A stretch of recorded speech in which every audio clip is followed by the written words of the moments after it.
예, 최은계 의원입니다. 산자위.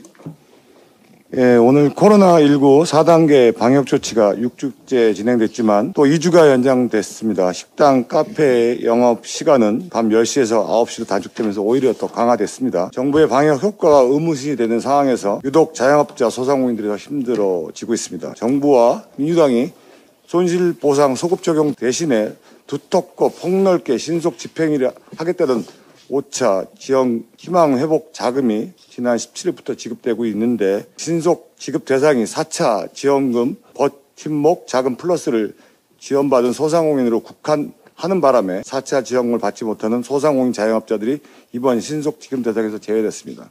그마저도 필요 서류를 갖추는 확인 지급 대상은 9월, 이의 신청은 11월에 가능했기에 그동안 재난지원금 혜택을 받지 못한 사각지대가 얼마나 해소될지는 미지수입니다. 또한 희망회복자금 최대 2천만 원은 말 그대로 희망일 뿐 대다수 소상공인은 지난 1년간 입은 손실에 비해서 지원 금액은 턱없이 적습니다. 실제 경영이익이 매출액 8천만 원 미만 구간의 경우 지원금이 40만 원, 최대 100만 원에 불과해서 임대료 공과금 등 고정 비용을 감당하느라 대출을 이어가는 자영업자 현실에 엄발의 오줌 넣기식 지원에 불과하다는 불만이 상당합니다. 특히 정부가 각종 지원금을 지급하며 보여준 경직된 행정 때문에 많은 소상공인들이 코로나 4차 대유행으로 직격탄을 맞은 올 7월, 8월, 9월 손실보상법 특히 생색내기에 그칠 것이라는 우려가 하고 있습니다. 이 손실보상법을 정부가 통과시켰는데 여당에서 이 손실보상 예산을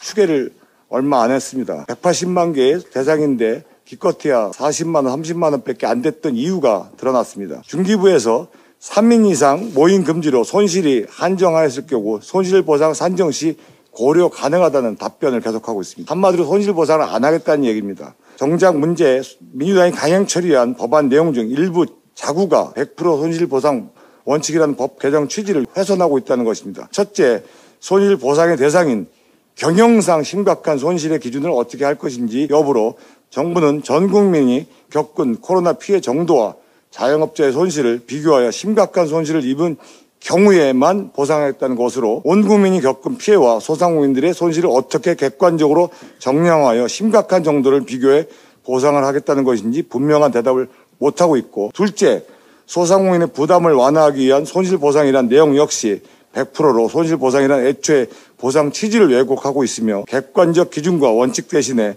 정부의 정치적, 자의적 판단이 개입할 가능성이 매우 크고 이로 인해 자영업자, 소상공인 제대로 된 손실보상을 받지 못할 가능성이 분명하기에 이에 대한 보완 입법을 산자위에서 준비 중이라는 보고를 말씀드리고 있습니다. 한마디로 정부 여당은 자영업자, 소상공인들을 계속 우롱하고 농락하고 있습니다. 전국민 재난지원금 매표 행위를 하기 위해서 자영업자, 소상공인들을 이용했다고 밖에 볼 수 없기에 지금 많은 자영업자, 소상공인들이 심각하게 정부 여당에 대해서 비난하고 있고 지금 우려하고 있다는 사실을 또 말씀드리겠습니다. 8월 임시국회 관련해서 산자 중기 벤처위는 오는 8월 24일과 8월 30일 전체 회의를 열어 결산심사 의결을 할 예정이라고 말씀드리겠습니다. 감사합니다.